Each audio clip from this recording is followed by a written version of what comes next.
Episode 53। इस तरह से देखभाल और प्यार का एहसास शरीर खो चुकी उसे बहुत गर्माहट दे रहा था। सुनो, वाकई तुम्हारा शुक्रिया। शुक्रिया किस बात का? बाद में अगर मालामाल हो गए तो ठीक से इस बूढ़े को खुश कर देना। मूल रूप से लगा कि यह लड़का वास्तव में बहुत प्यारा है, लेकिन एक वाक्य में उसने अपनी बदमाशी की असलियत फिर से दिखा दी। इस समय पीछे वह मूल आग का गोला चारों ओर फैल रहा था। जब रेयांश उस बड़े गड्ढे से बाहर निकला तो वह पहले ही एक आग के समुद्र में बदल चुका था। पीछे मुड़कर देखा तो धधकती आग की लपटें ऊंची जल रही थी और एक महामारी की तरह चारों ओर पागलों की तरह फैल रही थी। साक्षी, मैंने अभी अभी एक लोहे की तख्ती देखी थी। ये आग की लपटें जैसे उस तख्ती से ही फूट रही थी। तुम्हारे हिसाब से वो तख्ती क्या चीज है? जाते समय रेयांश ने पहले ही मैनिंगलिंगजी रख ली थी। इन 5 मैनिंगलिंगजी के साथ साक्षी की वर्तमान खपत के हिसाब से कम कुछ समय तक रेयांश को साक्षी के जीवित रहने की चिंता नहीं करनी पड़ेगी और वह आराम से कुछ और काम कर सकता था। लेकिन उन सैकड़ों मैनिंगलिंगजी के बारे में सोचकर रेयांश को बहुत अफसोस हो रहा था। अगर पहले उसकी रफ्तार थोड़ी तेज होती तो शायद वह और भी ज्यादा ले आता। मुझे भी लगा कि वहां बहुत शक्तिशाली ऊर्जा थी, कम से कम तुम्हारे लिए बहुत शक्तिशाली, लेकिन जल्दबाजी में देख नहीं पाई। साक्षी भी उन विशाल मात्रा में मैनिंगलिंगजी के बारे में सोच रही थी। दिल में बहुत अफसोस हो रहा था। अगर इतने सारे मैनिंगलिंगजी मिल जाते तो उसकी आत्मा शायद उस समय की तरह ठोस हो जाती जब उसका शरीर नष्ट हुआ था। रेयांश इस समय काफी दूर भाग चुका था, इसलिए वह मुड़कर देख सकता था कि वे आग की लपटें अभी भी पूरी फैनतियान पर्वत श्रृंखला में फैल रही थीं।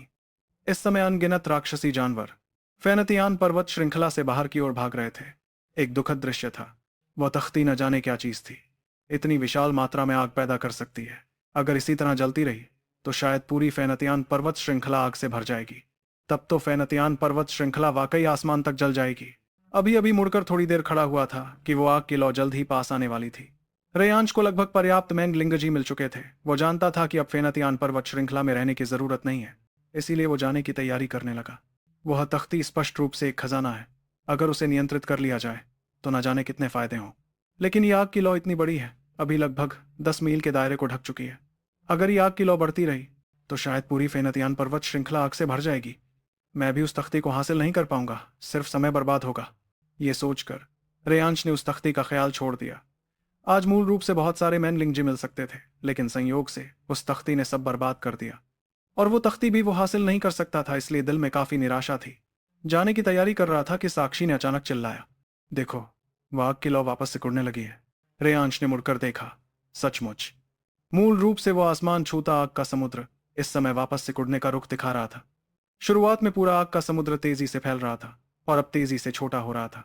वैसे भी अभी कुछ समय है रेयांश, तुम देखने चले जाओ, शायद पता चल जाए कि वह तख्ती क्या चीज है। साक्षी ने रेयांश के दिल की बात कह दी।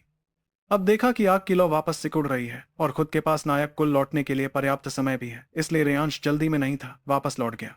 आग का समुद्र धीरे धीरे छोटा हो रहा था, लगभग पहले के उस बड़े गड्ढे की ओर बढ़ रहा था। रेयांश भी छिपते हुए पहले मैंने ग्लिंगजी मिलने की जगह की ओर बढ़ रहा था। आग के समुद्र का फैलना लगभग दोपहर का समय था और छोटा होना भी लगभग दोपहर का समय था। जल्द ही रेयांश लगभग पहले की जगह पर लौट आया। उसका दिल भी थोड़ा उत्साहित था। जल्दी जल्दी छुप जाओ, अभी अभी वो दोनों बड़े भाई भी आ गए हैं। इस समय रेयांश अभी भी ड्रैगन सोल की स्थिति में था। साक्षी किसकी बात कर रही थी ये वे दिल से समझता था। अभी अभी फेनतियान पर्वत श्रृंखला में ऐसा बदलाव हुआ। चेतन झांसी और विनय मेघवाल दोनों को कैसे पता नहीं चलता, और वे दोनों मूल रूप से फेनतियान पर्वत श्रृंखला में खजाना ढूंढने आए थे। जब वो आग का समुद्र प्रकट हुआ तो वे जान गए कि जरूर कोई खजाना है। वो तख्ती अभी भी खतरनाक है या नहीं, रेयांश अभी नहीं जानता था। अब ये दोनों लोग सामने रोककर परीक्षण कर रहे थे तो वो खुशी खुशी आराम से देख रहा था। अगर सच में कोई खजाना है तो रेयांश बिना संकोच के उनसे छीन लेगा। आग की लपटें धीरे धीरे छोटी हो रही थीं। जल्द ही रेयांश और बाकी लोग उस बड़े गड्ढे के बाहर आ गए। रेयांश ने भले ही उन दोनों को खोज लिया था, लेकिन उन दोनों ने रेयांश को नहीं खोजा था।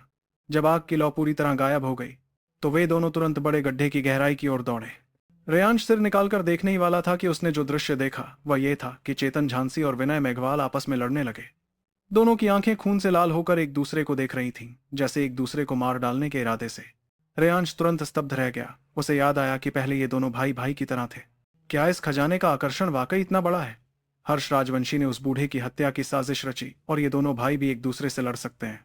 इस समय फेयंतियान पर्वत श्रृंखला की अजीबोगरीब हलचल धीरे धीरे गायब होने लगी और रेयांश भी महसूस कर पा रहा था कि उसके पैरों के नीचे की जमीन का पहले वाला जलता हुआ तापमान कम होता जा रहा था।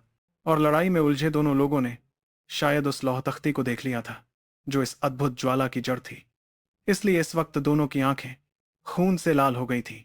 चेतन, क्या तुम सच में अपनी जान से हाथ धोना चाहते हो? मैंने तुमसे पहले ही कहा था कि इस बार तुम मुझे ये दे दो। अगर मुझे कोई फायदा मिला तो तुम्हारा भी हिस्सा जरूर मिलेगा। तुम मुझे बेवकूफ समझते हो क्या? तुम्हें फायदा मिलने के बाद शायद सबसे पहले तुम मुझे ही मार डालोगे ताकि राज खुल ना जाए। ये लौह पट्टिका इतनी बड़ी हलचल पैदा कर सकती है तो भला ये कोई साधारण चीज कैसे हो सकती है? अच्छा, अच्छा, जब तुम जिद पर अड़े हो कि मरना ही है तो मुझे मत दोष देना कि मैं कितना निर्दयी और क्रूर हो रहा हूं। Round fist. ड्रैगन नस्क क्षेत्र। 8वें स्तर के दोनों शक्तिशाली योद्धा इस वक्त अपनी असली ताकत दिखा रहे थे और एक दूसरे के साथ जानलेवा युद्ध में उलझे हुए थे।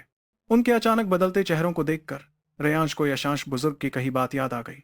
ये दुनिया जहां युद्ध कौशल सर्वोपरि है, वहां भाइयों पर अंधा विश्वास करने का एक दिन बहुत बड़ा मूल्य चुकाना पड़ता है। हालांकि अगर सच्चे दिल वाले इंसान मिल जाएं तो बात अलग है। यह युद्ध बेहद भयानक था।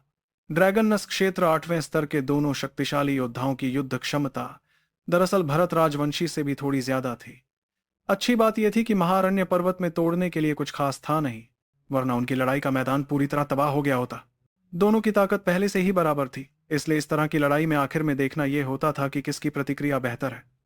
विनय मेघवाल का शरीर चेतन झांसी से कहीं ज्यादा फुर्तीला था, इसीलिए अंत में चेतन झांसी आखिरकार अपनी असीम नाखुशी के साथ एक घूंसे से मारा गया और इस वक्त विनय मेघवाल का पूरा शरीर खून से लथपथ था। जाहिर था कि वो बुरी तरह घायल हो गया था।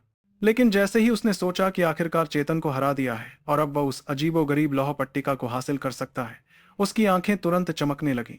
चेतन, मैंने तुमसे पहले ही कहा था कि मुझसे मत लड़ाई करो। समझदारी नहीं दिखाई तो अब मर गए, और ये तुम्हारी अपनी गलती है। लेकिन तुम चिंता मत करो, जब मैं ये रहस्यमयी लौह पट्टिका हासिल कर लूंगा और मेरी शक्ति तेजी से बढ़ेगी तो तुम्हारी पत्नी और बच्चों की देखभाल मैं तुम्हारी जगह कर दूंगा। वैसे तुम्हारी पत्नी मेरी पत्नी से कहीं ज्यादा खूबसूरत है। चेतन झांसी की लाश पर कई बार थूकते हुए अचानक उसमें खून भी मिल गया।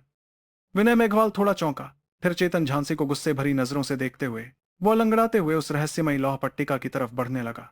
जब उसने इस लौह पट्टिका के बारे में सोचा जिसने पहले इतनी बड़ी हलचल पैदा की थी, तो उसका मन और ज्यादा उत्साहित होता गया। ये इंसान तो कचरा है। पहले भाई भाई कह रहा था, अब खजाने के लिए दूसरे को मार डाला और अब मरे हुए की पत्नी बच्चों पर बुरी नजर डाल रहा है। रेयांश। जब साक्षी ने देखा कि विनय मेघवाल ऐसा कर रहा है तो वह तुरंत गुस्से से भर गई। उसके छोटे से शरीर की बड़ी आंखों में घृणा साफ दिख रही थी। जब साक्षी ने खुद उसे आगे बढ़ने को कहा तो रेयांश को हिचकिचाने की क्या जरूरत थी। इस वक्त वो पहले से ही ड्रैगन सोल की अवस्था में था। उसकी ताकत विनय मेघवाल से काफी ज्यादा थी। वह तुरंत लाल रंग के बवंडर की तरह तेजी से आगे बढ़ा और अचानक विनय मेघवाल के सामने प्रकट हो गया और वो काली लौह पट्टिका इस वक्त रेयांश के पीछे थी। विनय मेघवाल को उसे हासिल करने के लिए रेयांश को पार करना होगा। Beast warrior. विनय मेघवाल की आंखों में अचानक भयानक आश्चर्य दिखा, लेकिन जैसे ही उसने देखा कि रेयांश उस लौह पट्टिका के सामने खड़ा है जिसे उसने इतनी मेहनत से हासिल किया था, तुरंत उसकी आंखों में पागलपन छा गया। चाहे वो बुरी तरह घायल ही क्यों ना हो, वो पागलों की तरह रेयांश पर हमला करने लगा। इस हालत में तुम मुझे हराना चाहते हो? रेयांश ने ठंडी हंसी के साथ कहा। इस शक्तिशाली ड्रैगन सोल रूप के साथ उसकी रफ्तार भी बहुत बढ़ गई थी। तेज रफ्तार ने उसे और ज्यादा फुर्तीला बना दिया था। विनय मेघवाल उसकी आंखों के सामने केवल कुछ मीटर दूर था, इसलिए जब विनय मेघवाल अपने घायल शरीर को घसीटते हुए युद्ध तकनीक से रेयांश पर हमला करने वाला था, उसका पूरा शरीर रेयांश के एक घूंसे से उड़ गया। पहले से ही उसके अंदरूनी अंग बुरी तरह घायल थे और रेयांश ने ऐसा एक और वार किया तो वो तुरंत खून उगलते हुए जमीन पर गिर गया। अब उसमें जान भी बमुश्किल बची थी और वो दोबारा उठ नहीं पाया। रेयांश ने सोचा कि वो पहले से ही इतना बुरी तरह घायल है और इस महारण्य पर्वत में अगर रेयांश उसे नहीं बचाता तो वो जरूर मर जाएगा। रेयांश ने जब उसे घायल कर दिया था तो उसे बचाने का क्या सवाल था। मौत के कगार पर लड़खड़ाते हुए विनय मेघवाल ने जबरन अपनी आंखें खोली और उसकी तरफ बढ़ते रेयांश को देखकर नाखुशी के साथ बोला, तुम आखिर कौन हो? जब उसकी आंखों में तीव्र नाखुशी देखी तो रेयांश को अपनी बात याद आई। उसने इतने दिनों तक इस तरह के इंसान के सामने दब कर रहा था। मन में ठंडी हंसी आई और उसने तुरंत ड्रैगन सोल रूप हटा दिया। और जब विनय मेघवाल ने रेयांश का असली चेहरा देखा तो पहले उसके चेहरे पर गहरा आश्चर्य और अविश्वास छा गया, फिर वो तीव्र नाखुशी में बदल गया। इस मानसिक झटके के तहत मौत के कगार पर खड़े उसकी सांस अटक गई और कुछ ही देर में उसकी जान चली गई। रेयांश ने उसकी लाश को देखते हुए ठंडी हंसी के साथ कहा, पहले तुम लोग ही मुझे मारना चाहते थे, अब तुम्हारी मौत चेतन झांसी के हाथों हुई है। ये मेरी गलती नहीं है। सुनो, उसने हमें मेन लिंजी दी थी, क्या हम ऐसे ही उसे मार देंगे? शायद ये ठीक नहीं है। साक्षी थोड़ी हिचकिचा रही थी। हर अच्छाई का बदला देना जरूरी नहीं है। उन जैसे लोग बस अच्छाई दिखाकर मुझे भगाना चाहते थे ताकि मैं उनकी चीज न ले लूं। ये लगभग एक सौदा था, तो इसमें अच्छा या बुरा क्या है? आगे क्या होगा? स्टोरी में जानने के लिए सुनते रहिए इस स्टोरी को और चैनल को भी ज्वाइन कर ले।